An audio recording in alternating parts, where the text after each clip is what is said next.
ഇപ്പോൾ കേരളത്തിൽ നിന്നും അതുപോലെ തന്നെ പല രാജ്യങ്ങളിൽ നിന്നും പലയിടത്തു നിന്ന് വന്നിരിക്കുന്ന കെയർമാർക്ക് വളരെയധികം ഉണ്ടാക്കുന്ന വാർത്തകളാണ് നമ്മൾ കേട്ടുകൊണ്ടിരിക്കുന്നത്. കെയർ വിസായി വന്ന പലരും ഈ ഏജൻസികളുടെ തട്ടിപ്പിലെല്ലപ്പെട്ട് ലക്ഷക്കണക്കിന്, അതായത് 15-20 ഒക്കെ ലക്ഷങ്ങൾ രൂപ മുടക്കി ഇവിടെ വന്നിരിക്കുന്നവർ പലരും തിരിച്ചു പോകേണ്ട ഒരവസ്ഥയിലേക്കാണ് ഇപ്പോൾ എത്തിപ്പെട്ടിരിക്കുന്നത്.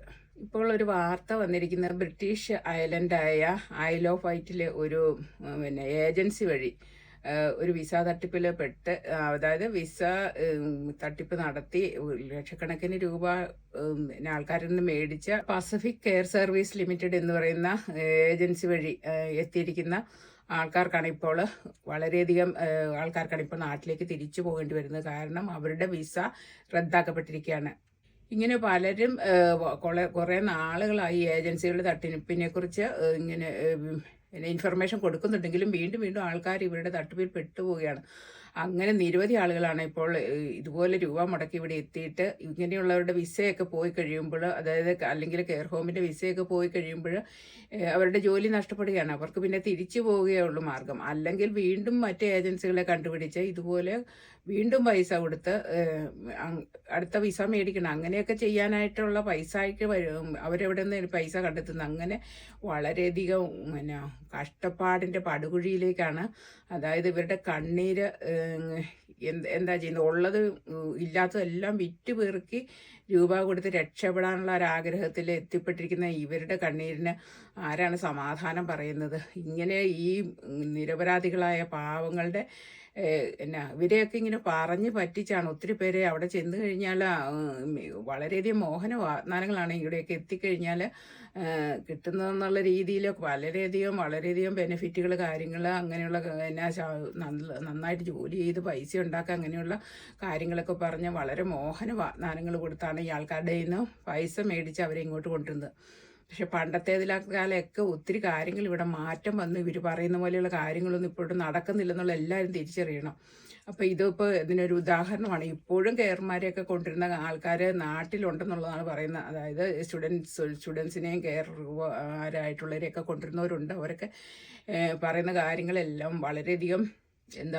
വളരെയധികം തെറ്റായ ഇൻഫർമേഷൻസ് കൊടുത്തിട്ടാണ് അവരെയൊക്കെ ഇങ്ങോട്ട് കൊണ്ടുവരുന്നത്.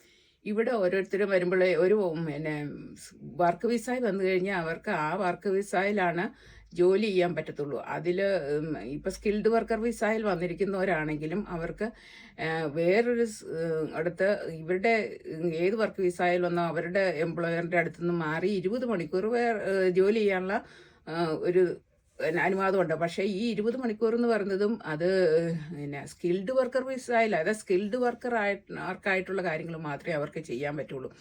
അല്ലാതെയുള്ള ഈ ഡെലിവറി ഡ്രൈവർ അങ്ങനെയൊക്കെ ആയിട്ട് ജോലി ചെയ്തു തന്നവരെയും കുറേ പേരൊക്കെ റെയ്ഡിൽ പിടിച്ചെന്നുള്ളതാണ് പറയുന്നത്. അങ്ങനെയുള്ള ജോലിയൊന്നും ചെയ്യാൻ ഇവർക്കാർക്കും അനുവാദമില്ല. അതുപോലെ തന്നെ സ്റ്റുഡൻറ്റ് വിസയിൽ വരുന്നവരും 20 മണിക്കൂർ ജോലി ചെയ്യാനല്ലേ അവർക്ക് അനുവാദമുള്ളൂ. അതിൽ കൂടുതൽ ജോലി ചെയ്തെന്ന് കണ്ടു കഴിഞ്ഞാൽ അവരെയും, അതും ഇല്ലീഗലാണ്, അത് കണ്ടു കഴിഞ്ഞാൽ അവരെയും പിടിക്കും. ഇങ്ങനെ 3 വർഷത്തെ വിസയ്ക്കൊക്കെയാണ് സ്റ്റുഡൻസൊക്കെ ഇവിടെ എത്തിപ്പെട്ടിരിക്കുന്നത്. അത് കെയർ വർക്കേഴ്സും അതെ. അപ്പോൾ ഈ വിസ കാലാവധി കഴിയുമ്പോൾ ഇവർക്ക് വീണ്ടും വിസ പുതുക്കണമെങ്കിൽ വീണ്ടും പൈസ കൊടുക്കേണ്ടുന്ന ഒരു ഗതികേടാണ് ഇപ്പോൾ വന്നിരിക്കുന്നത്. അല്ലാതെ ആരും വിസ ഒന്നും പുതുക്കി കൊടുക്കില്ല. വീണ്ടും കെയർ ഹോമുകാരൊന്നും ഇതിന് മുന്നിട്ട് ഇറങ്ങുന്നില്ല. അവരെല്ലാവരും കൂടി, അതായത് കെയർ ഹോമുകാരും ഏജൻസികളും കൂടെ ചേർന്നിട്ടുള്ള ഒരു ടൈപ്പാണ്. അവർ വീണ്ടും ഫ്രീ ആയിട്ട് വിസ എടുത്ത് കൊടുക്കത്തില്ല. പിന്നെ ഏജൻസികളുടെ അടുത്ത് പൊക്കോളാനാണ് പറയുന്നത്. ഏജൻസികൾ വീണ്ടും ലക്ഷക്കണക്കിന് രൂപ മേടിച്ചിട്ടാണ് ഇപ്പോൾ ഇങ്ങനെയുള്ള കാര്യങ്ങൾ ചെയ്തു കൊടുക്കുന്നത്. ഇപ്പോഴും ഇതുപോലെയുള്ള ഏജൻസികൾ ഇവർ പ്രവർത്തിക്കുന്നുണ്ട്. പക്ഷേ ഇപ്പോൾ ഒത്തിരി ഇമിഗ്രേഷൻ റെയ്ഡ്സ് കാര്യങ്ങളൊക്കെയാണ് നടക്കുന്നത്. അപ്പോൾ ഇങ്ങനെ ഇല്ലീഗലായിട്ട് ഏതെങ്കിലും രീതിയിൽ വിസ തീർന്നിട്ട് ഇവിടെ വിസ പുതുക്കാതെ തുടരുന്നവരെയൊക്കെ ഇപ്പം നാട്ടിലേക്ക് പറഞ്ഞയക്കാൻ തുടങ്ങിയിട്ടുണ്ട്. ഇപ്പോൾ അമേരിക്ക ഉള്ള ഇല്ലീഗൽ ഇമിഗ്രൻസിനെ എല്ലാം പറഞ്ഞു വിടുകയാണ്. അതുപോലെ തന്നെ അതേ നയമാണ് ഇപ്പം ബ്രിട്ടനും എടുത്തിരിക്കുന്നത്. അപ്പം വ്യാപകമായ റെയ്ഡുകളാണ് നടക്കുന്നത്. അപ്പോൾ ഇങ്ങനെ ആരെങ്കിലും വിസ ഇല്ലാതെ ഇവിടെ തുടരുന്നുണ്ടെങ്കിൽ അവർ സ്വമേധയാ പോകാൻ തയ്യാറാകുവാണെങ്കിൽ ഗവൺമെൻറ് തന്നെ അതിൻ്റെ പൈസ മുടക്കിയൊക്കെ തിരിച്ചു വിടും. അവർക്കെതിരെ നടപടിയൊന്നും ഉണ്ടാകില്ല. അല്ലാതെ ഇവർ